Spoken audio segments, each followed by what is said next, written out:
Sobre esse lance Mas, de consciência, eu conversei recentemente com um cara, o Fábio Perin, que veio junto com o Wesley Delanogari, e a gente tava conversando, na verdade eu sei que ele não gosta da palavra consciência. Ele acha que é um conceito ruim do ponto de vista científico. E aí ele tava falando, por isso que quando eu fui falar do riso e tudo mais, eu falei autorreferência. Eu não quis falar consciência. O que tu pensa sobre isso?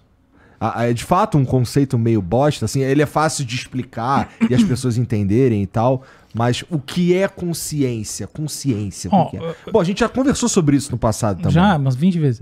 Mas, Mas é verdade. Sim, olha só. Eu não veja bem, no fundo você não está trazendo uma questão, você está trazendo duas.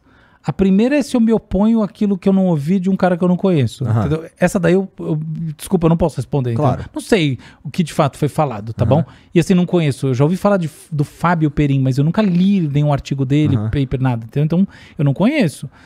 Então, eu não posso... Na verdade, eu quero saber o que tu pensa sobre esse conceito. Então, aí outra discussão é...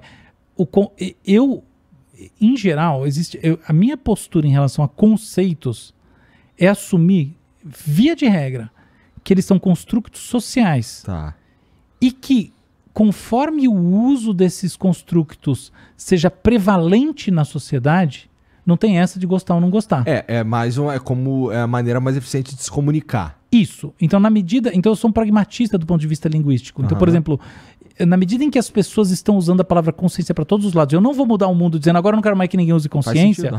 Eu me encontro frente a um desafio socialmente colocado, não individualmente colocado, que é de explicar isso aí que as pessoas estão chamando de consciência, seja o que for. Então eu posso usar outro nome, mas isso aí que as pessoas estão trocando entre elas como um token da comunicação, que estão chamando de consciência, demanda um entendimento, porque afinal de contas o papel do cientista, do intelectual, do filósofo, do psicólogo, do quem você quiser, é em traduzir, ou melhor, é decupar conceitos que estão empacotados e que envolvem realidades que ainda não estão completamente conhecidas. Então não é só o conceito que você tem que ir lá e blá, blá, blá, blá, blá, blá, mas porque eles têm a ver com uma realidade que em si precisa ser mapeada e você vai fazendo essa relação peripasso aqui. Eu descubro um pouco disso aqui, aí eu traduzo um pouco do conceito, e assim até conectar as duas coisas.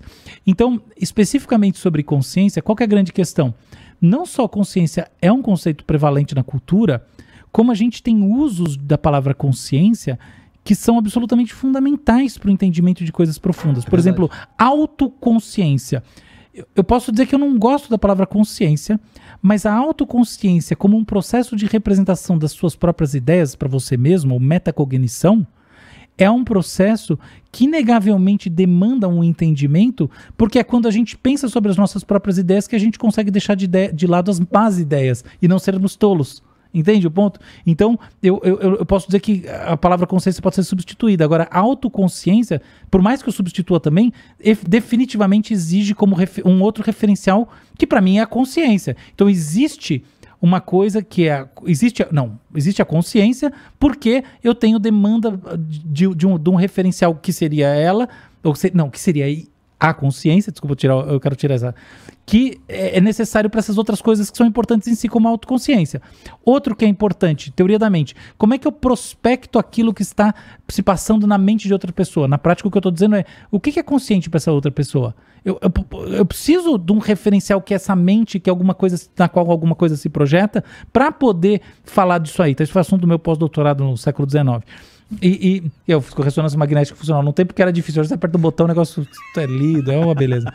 Queria voltar no tempo, não mexer naquele troço insuportável. Ser bem realista. Entendi. Passados tantos anos. Nossa. Mas enfim, fecha parênteses. Rendeu muito na minha vida, brincadeira. Mas, olha só. É que a inteligência artificial a gente está resolvendo leitura de neuroimagem com uma facilidade imensa. Mas fecha parênteses todo. O ponto é, essas coisas todas, o que elas não mostram, e a coisa que eu acho que talvez seja o ponto do Fábio, elas não mostram ou não indicam a existência de um ente estático. Isso não. Não existe uma consciência. Tá lá a consciência do cara, olha ali a consciência disso dele. Que ele fala. Não, né? Ele tem toda a razão. Não, agora, uma manifestação de representações que tem o chamado qualia, quer dizer, elas têm qualidade para você e que de alguma maneira você intui que não se refletem perfeitamente na mente de outra pessoa, ao mesmo tempo que você intui que essa outra pessoa tem o qualia dela própria, isso existe, isso surge e desaparece. Isso, no meu entendimento, é muito mais um conjunto de ilhas, sabe? É uma espécie de um arquipélago que vai sendo formado com gaps. Sabe aquela hora que você tá falando, nossa, morfei aqui? É fato aquilo, entendeu? Você tem pequenos lapsos de consciência, inclusive isso já foi bastante mapeado, não é novidade nenhuma. E essas coisas todas são importantes para você falar de direções intencionais. Por exemplo, por que você age, por que você toma decisões de determinadas maneiras e não de outras, como você induz você mesmo a fazer alguma coisa, como é que você produz uma transformação comportamental. Por exemplo, agora que você está nessa enorme transformação através da ginástica e da saúde, wellness, né? Como é que você faz isso? Quem fala ginástica é velho. Eu sou. Bem-vindo. Daqui a pouco não, mas os Daniel vão falar, bem-vindo! Não, mas não me sinto, eu preciso ter a mesma energia que eu tinha com 18 anos, é impressionante. Mas faz parente, entende? Então essas coisas todas, elas se manifestam de uma maneira que eu posso chamar ela de inequívoca para nós mesmos, tá? E a propósito, elas trazem um ponto que eu acho bem interessante, que é o limite das coisas que podem ser pensadas. Eu não sei se você parou para pensar isso, mas nem toda representação pode ser pensada. Eu já pensei sobre isso, na verdade. Então, eu escrevi um artigo sobre isso. Eu não cheguei a conclusões, assim, eu já parto do princípio que eu não sei.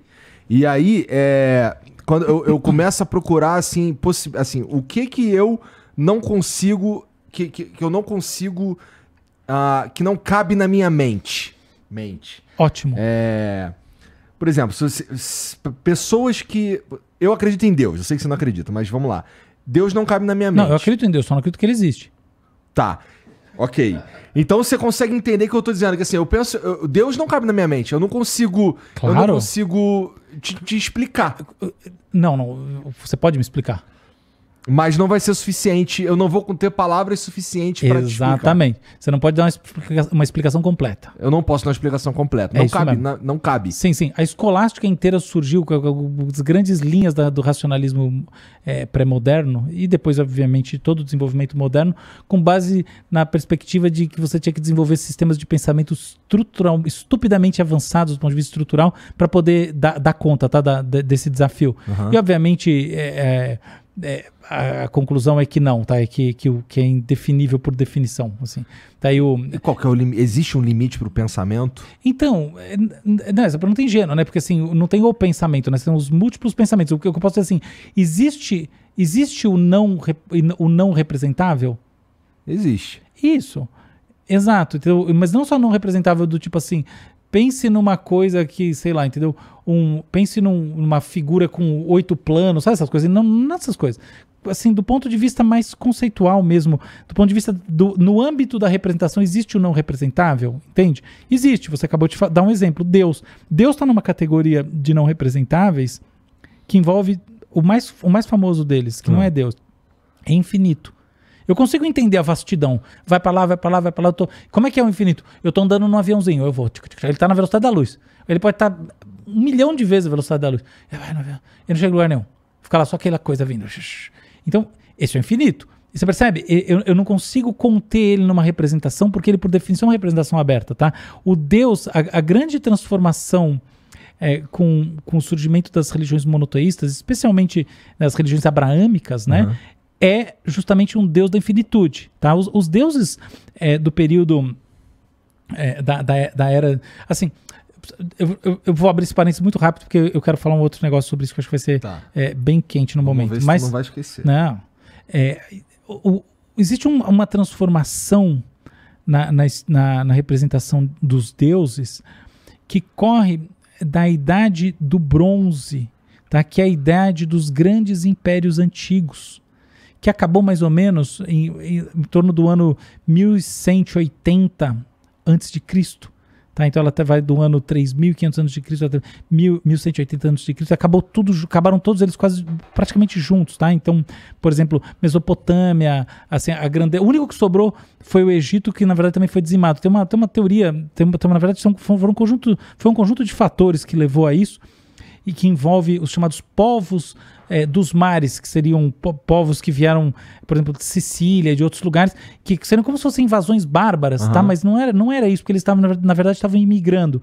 E também terremotos, uma longa seca. Na verdade, a teoria mais relevante hoje em dia diz que teve uma longa seca no norte da Europa que foi se propagando e chegou nessa região do Oriente Médio, Eurásia ali, tá? E num processo que tomou 300 anos.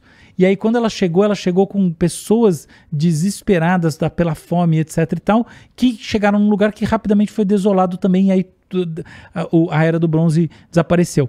E a Era do Bronze era a era, como eu disse, dos grandes impérios, que você tinha esses grandes deuses, como, por exemplo, Nefertiti, etc e tal, os deuses egípcios, os deuses mesopotâmicos e os outros deuses, que não eram deuses da infinitude. Se a gente parar para ver, os deuses gregos são derivados de cada coisa, né? São derivados disso.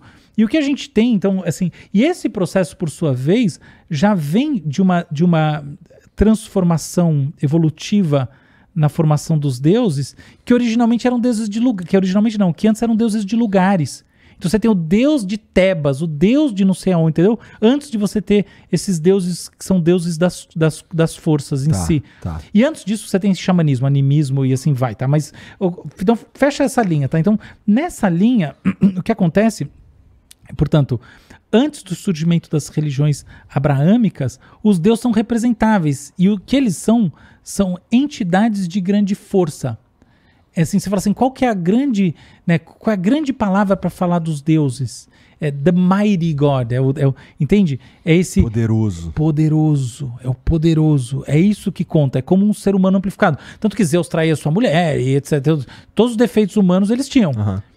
Quando a gente, então, o surgimento, né, a essência das religiões abraâmicas traz para primeiro plano esse conceito do Deus que não é redutível a um elemento, porque no fundo ele faz a grande virada e se torna um Deus não representável. Mas entende a sacada cognitiva? Não é uma... Entendo. Então, talvez tenha a ver com o que eu vou falar agora, que é um Deus infinito, como esse Deus que você está falando, como Javé, ele traz uma vantagem competitiva sobre os outros deuses, porque ele, pelo próprio conceito, é muito mais poderoso que todos eles, afinal ele é infinito.